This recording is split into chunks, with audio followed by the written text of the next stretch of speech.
Hello everyone and welcome back to another Gloo tutorial. In this video we're going to look over the cart values dynamic tag. This is going to allow us to fetch information that is stored within the cart and display that wherever you want to. So what are we waiting for? Let's get into it.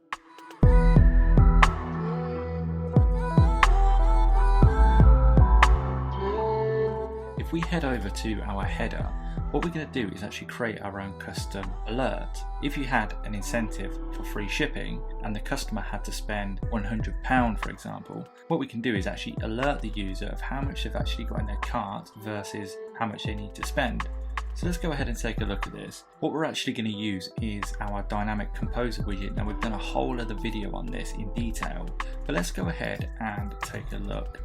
What we're going to do is create a variable to store the cart total value, and then we're going to deduct that from our £100 threshold in order to qualify for free delivery.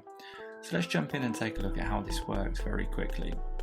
So we have our variable name, and the variable name is going to be called cart total, and the variable value is going to be our cart values dynamic tag. So if we take a look at this, we've got some options for the cart values. Got items, cart total, coupons and price, so we can fetch any of this information that we need. So what we're going to do on this example is use cart total. The price symbol we're not actually going to show, we're going to include it in the string that we're going to write out because we need to create a calculation and that will interfere with this. And the output format we're going to use delimiter, and we're going to delimit by a comma. And in the type we're going to change this to calculations. And now, as you can see, we've got before and after text.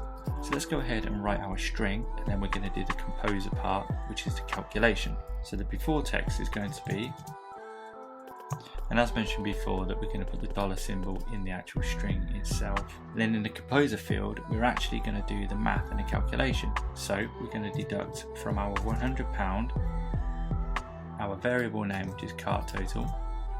We update this. And if we take a look on the front end, and because we already have a product within our cart, which is a value of $50, to get free delivery you must spend another $50. So let's go ahead and add another item to the cart. As you can see, it's automatically updating this. And of course you can go further with this and use the dynamic visibility from Jet Engine. So once you've actually hit the threshold, this could change completely to a message to say you have now qualified for free delivery. Let's explore some of the other items that we can fetch. So we're going back to the header. If we just use a heading widget, so let's take a look at the cart values dynamic tag once again. And what we can do is output, as mentioned, items. So you can fetch plenty of information that you want to display. So for example, if we select title and if we select UL structure, what this is actually doing is outputting the items that are within our cart. Now with a little bit of imagination, you can actually go ahead and create your own cart. How amazing is that? So that's it for another video guys. Thank you very much for watching and I'll see you in the next one. Bye bye for now.